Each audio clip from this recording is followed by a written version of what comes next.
મંગલિયા તું જોજે, એક દિવસ મેડમ મારી ગર્લફ્રેન્ડ બનશે ને મારો પ્રેમ અપનાવશે. એમ? હા એમ, ભેગો છું. તને એ દિવસ ન દેખાણું ને તો જો. સારું, જો કોને હોકારો દીધો. કંપનીનો હશે.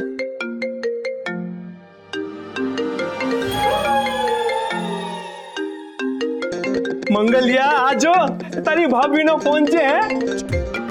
હા હવે એ પણ સામેથી. વન સાઈડ હે.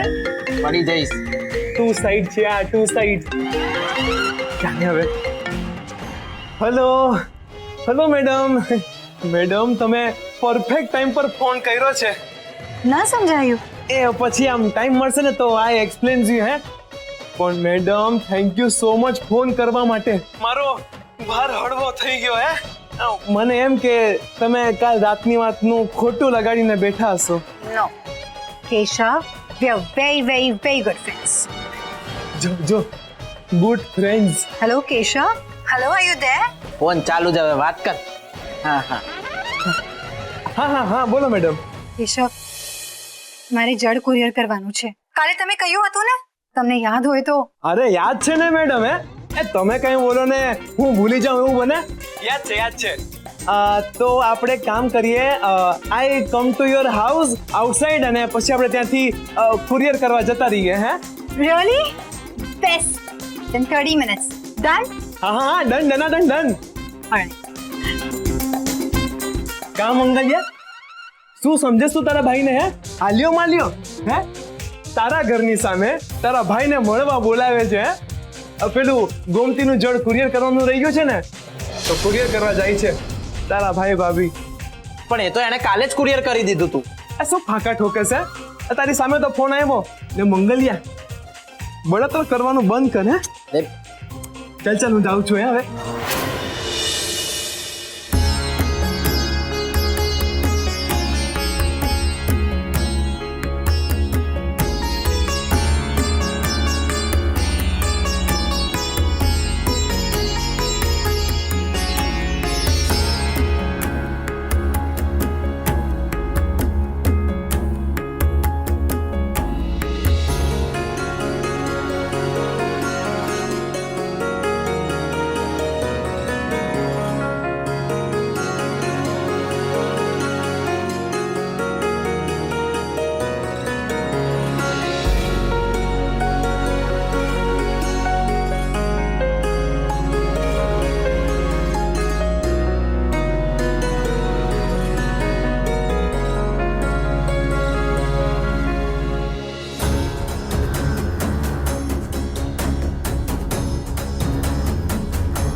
કેટલી બહુ સંસ્કૃતિ ક્યાં છે? રૂમમાં છે, બોલાવી દો. રોહિણી, સંસ્કૃતિને બોલાવી લાવ. બા, બરાબર નથી બની ને? ખબર જ હતી મને, તમારા જેવી લાપસી કોઈનાથી નહીં બને.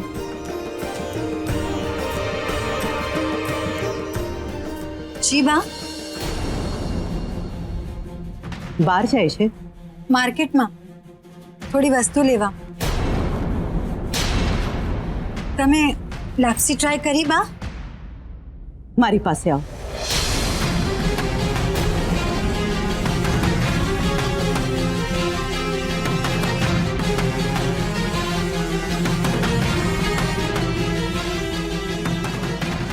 હા બા.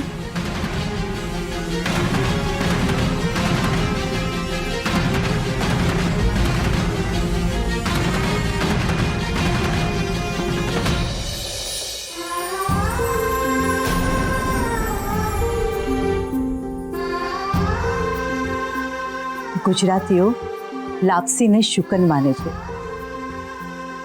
અને લાપસી ફક્ત શુકન નહીં, એક પરીક્ષા છે, સૌથી અઘરી પરીક્ષા, જેનો લાપસીનો એક એક કણ છૂટો પડે અને એ કણમાં ઘીની નરમાશ અને ગોળની મીઠાશ હોય, એની સાથે માં અન્નપૂર્ણા સદાય રહે છે.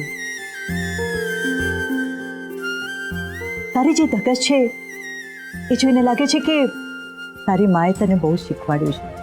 હું એમ કહું તો આ લોકોએ તારી પાસેથી શીખવું જોઈએ.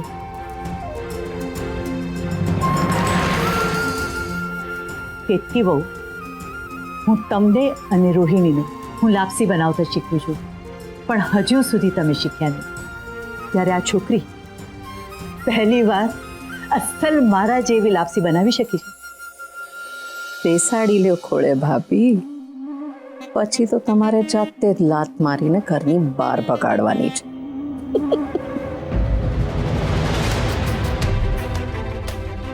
બા બા મારે તમારી સાથે કઈ વાત કરવી છે.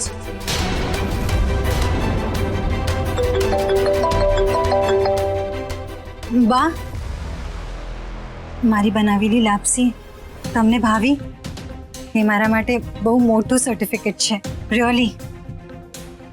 એ સર્ટિફિકેટ તારી એકલી માટે નહીં, તારી મમ્મી માટે પણ છે, જેણે આવી ગુણવાન દીકરીને મારી પાસે મૂકી.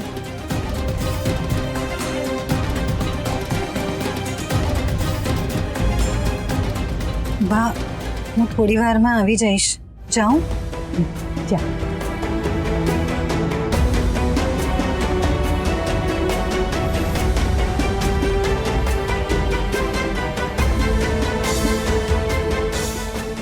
જા, તું પાછી આવીશ ને ત્યાં સુધીમાં તો આ દરવાજા તારા માટે કાયમ ના બંધ.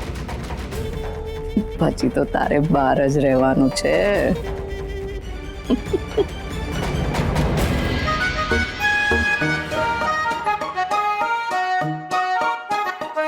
કેશવ, કાલ રાત માટે સોરી. એકચ્યુઅલી કાલે રાત્રે જેવી રીતે તમે મને મળવા આવ્યા હતા એ મને ગમ્યું. તમે જ મને કહ્યું હતું ને કે વૈષ્ણવ પરિવાર સાથે તમારી ફેમિલીને કંઈ પ્રોબ્લેમ છે. મને થયું કે તમને કંઈ પ્રોબ્લેમ ના થાય એટલે તમને અહીંયા આવવાની ના પાડી દઉં. અને પછી મને રિયલાઇઝ થયું કે કેશવ, આમ રિયલી સોરી. મેડમ, આઈ ન્યૂઝ હે ને તમે આમ સોરી ન બોલો. ઇટ્સ ઓકે મેડમ, મારે તમને કંઈ કેવું છે. આઈ લવ્સ યુ હે. કેશવ, કેશવ, હા. શું? Vote happened? જલ્દી કરો, કોઈ જોઈ જશે તો પ્રોબ્લેમ થશે. જ્યારે જોવું ત્યારે ડ્રીમ જોવાનું સ્ટાર્ટ કરી દેવાનું. ડ્રીમ્સ? હા હા, ડ્રીમ્સ. શું છે ને મેડમ, મને ડ્રીમ્સ જોવાનો શોખ છે, બહુ ગમે મને. ને એના પણ કરતાં વધારે ગમે જોયેલા ડ્રીમ્સને પૂરા કરવા. ને અત્યારે મેં જે ડ્રીમ જોયો ને એને પણ હું પૂરું કરીશ. વોટ? અત્યારે પણ સપનું જોતા હતા? હા. શું કહ્યું? મારી જોડે તમારી જોડે હું શેર નહીં કરું હે, આ ટોપ સિક્રેટ છે, કોઈને કહેવાય નહીં. પણ જ્યારે હું આ ડ્રીમ્સ પૂરું કરીશ ને ત્યારે તમને કહીશ. ઓલરાઈટ, હવે અત્યારે જઈએ. ક્યાં? હા, સોરી, ભૂલી ગયો. હા, તમારી તોફાની ક્યાં છે? નથી લાવ્યો. એ મેડમ, અહીંયા કોઈ જોઈ ગયું ને તો પ્રોબ્લેમ થઈ જશે. પણ આ છે ને રિક્ષા આપણી. હાલો જઈએ. આવો અહીંયા. હાલ બકા હાલ.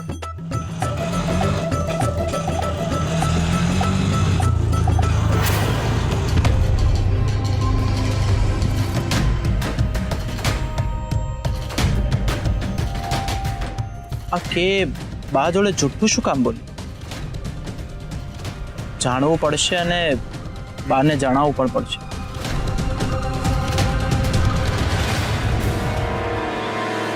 ઐશ્વર્યા, શું કહેવું છે તારે? જો બેટા, બહુ જલ્દી તારા લગ્ન નક્કી થવાના છે. તું મારી પાસે છે એટલા સમયમાં સંસ્કૃતિ સાથે તું બધું જ શીખી લે.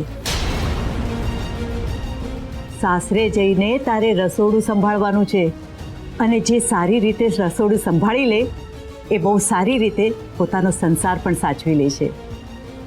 નહીં તો તારા સાસરિયા તારી માનું અને મારું ખરાબ બોલશે.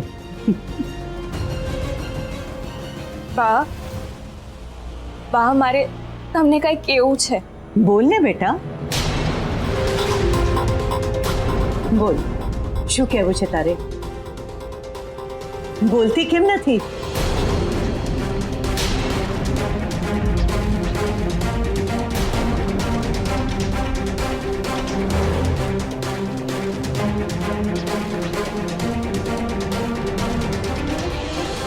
બા મારે ધ્રુવ સાથે લગ્ન નથી કરવા.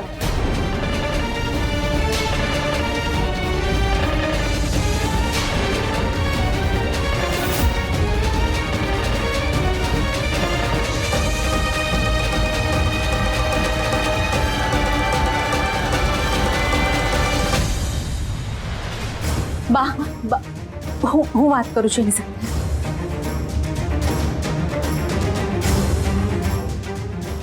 શું લગ્ન નથી કરવા? શું ગાડા જેવી વાત કરે છે?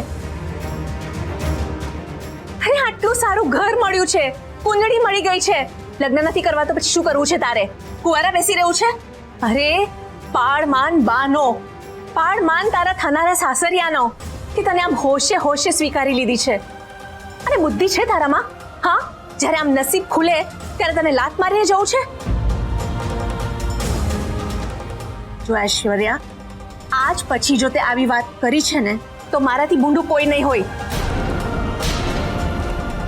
અરે કાલે ઉઠીને લોકો લગ્નની તારીખ લઈને આવશે તો શું જવાબ આપશું અમે?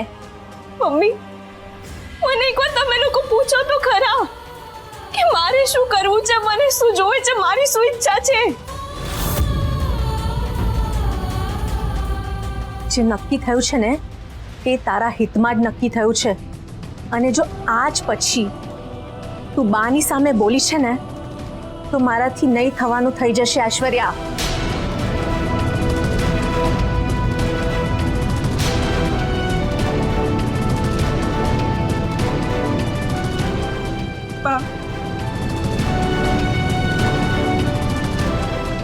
બા પ્લીઝ. આહાહા, તો હું કાંઈ કરું એની પહેલા જ ભડકા થવા લાગ્યા. મજા પડી ગઈ. બા પ્લીઝ. બા બા પ્લીઝ, મારે આ મેરેજ નથી કરવા બા.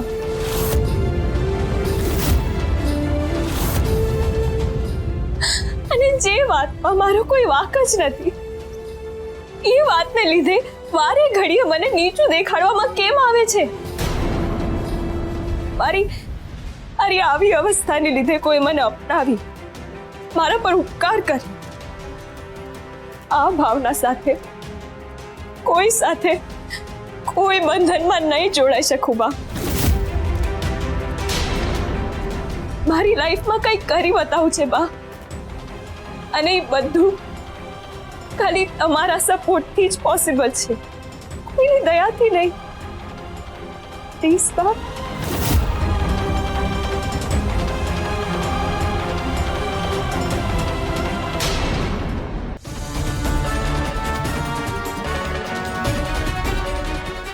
આ બધું બોલતા તને કોણે શીખવાડ્યું?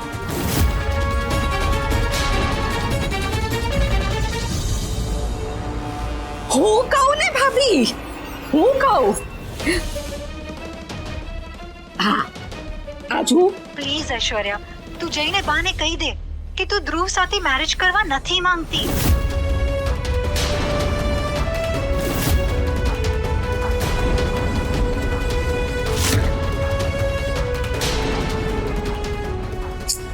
Aishwarya, you have to do this.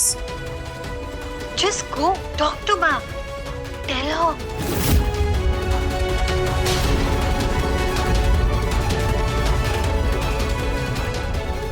જોયું ભાભી, આ બધા કારસ્તાન ઓલી સંસ્કૃતિના છે. કોણ જાણે શું મનમાં પાપ લઈને આવી છે આ ઘરમાં. નહીં અગાડી નહીં પીછાડી, સીધી આવી ગઈ ઘરમાં. ને પરિણામ શું થયું? હા, જે છોકરી અત્યાર સુધી ઊંચો અવાજ કરીને નહોતી બોલતી એ આખા ઘરવાળાઓની સામે ચપડ ચપડ બોલતી થઈ ગઈ. તમે લીધેલા નિર્ણયોને સામે વિરોધ કરતી થઈ ગઈ.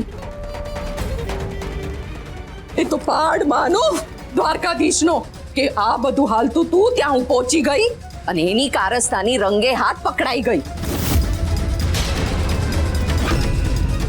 બાકી જો આ વિડીયો ન હોત ને ભાભી તો તમને મારા ઉપર કઈ ભરોસો થોડી હતો.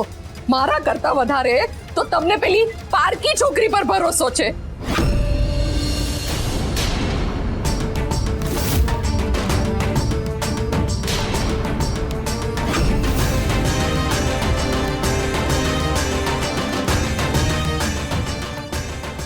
આ બધી વાત તે સંસ્કૃતિ સાથે શું કામ કરે?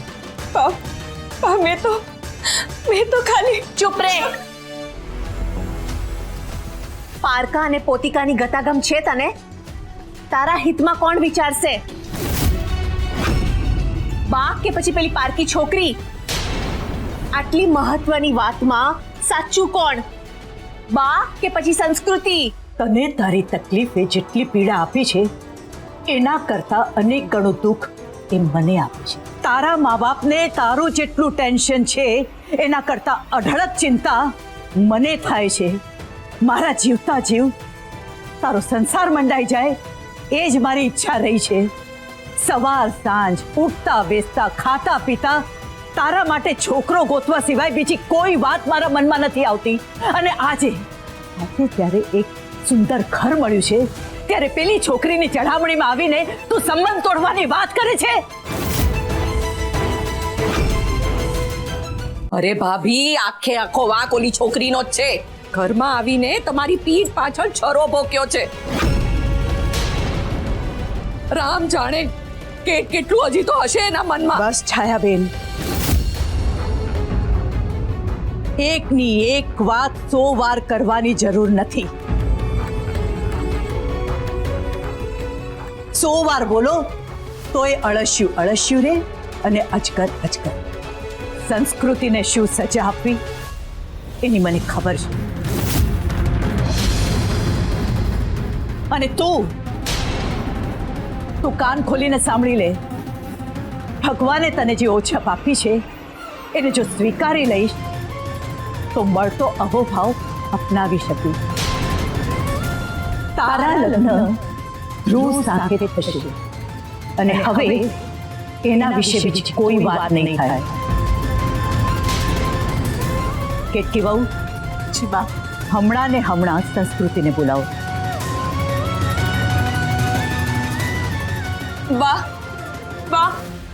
બા મારી વાત તો સાંભળો. સાંભળ્યું ને? બાએ શું કહ્યું? હા, પોતાના પગ પર પોતે કુહાડી મારવી છે તારે? હવે નીચું શું જોઈ છે? ફોન કર સંસ્કૃતિને. મમ્મી એનો કોઈ વાંક નથી.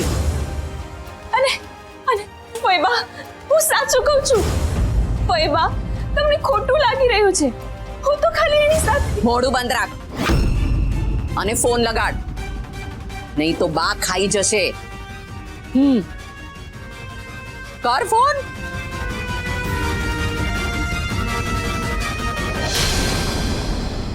જોયું ને, કેશવ પોતાની તોફાની લઈને નહીં પણ રિક્ષામાં કેક ઉમારીને લઈને ગયો. તમને કદાચ આ પડતી લાગશે પણ પ્રેમમાં આને ચડતી કહેવાય. ફ્રેન્ડને ગર્લફ્રેન્ડ બનાવવા માટે પુરુષ અડધો ખોવાર થઈ જતો હોય છે અને લગ્ન કર્યા પછી પત્નીને રાજી રાખવામાં બાકીનો ખોવાર થઈ જાય છે. ભાઈ, આ બુધ પણ રોહિણીને હંમેશા રાજી રાખે છે. અરે હમણાં એ બંનેની એનિવર્સરી હતી ત્યારે રોહિણીએ કહ્યું, વાલા 22 વર્ષમાં તમે મને ક્યારેય રડાવી નથી. એટલે બુધ કે, વાલી હું તને કઈ રીતે રડાવું? કારણ કે તારા આંસુની કિંમત કેટલી છે ફક્ત હું જ જાણું છું. હું જો તને રડાવું તો તારી આંખનું કાજળ, તારું મસ્કરા, તારું આઈલાઇનર, ગાલ ઉપર લગાડેલું ફાઉન્ડેશન, લિપસ્ટિક બધું ખરાબ થાય અને મને 2000ની ચોંટે. અરે ભાઈ, હું તો વૈષ્ણવ વાણીઓ છું. તને રડાવીને મારું પોતાનું નુકસાન હું કેવી રીતે કરું? આ બોલ્યા પછી બુધે રડવાનો વારો આવ્યો. મિત્રો, બુધ અને રોહિણીનું ફરજંદ મંગળ એને કે ઉપર શંકા ગઈ છે. હવે જોવાનું એ છે કે મંગળ શું કરશે. દાદીની જેમ કેનો દુશ્મન બની જશે કે પોતે જ ગોટે ચડી જશે. આ બધાના જવાબ મળશે આવતીકાલે. સાથે મળીને જોઈશું. જય દ્વારકાધીશ.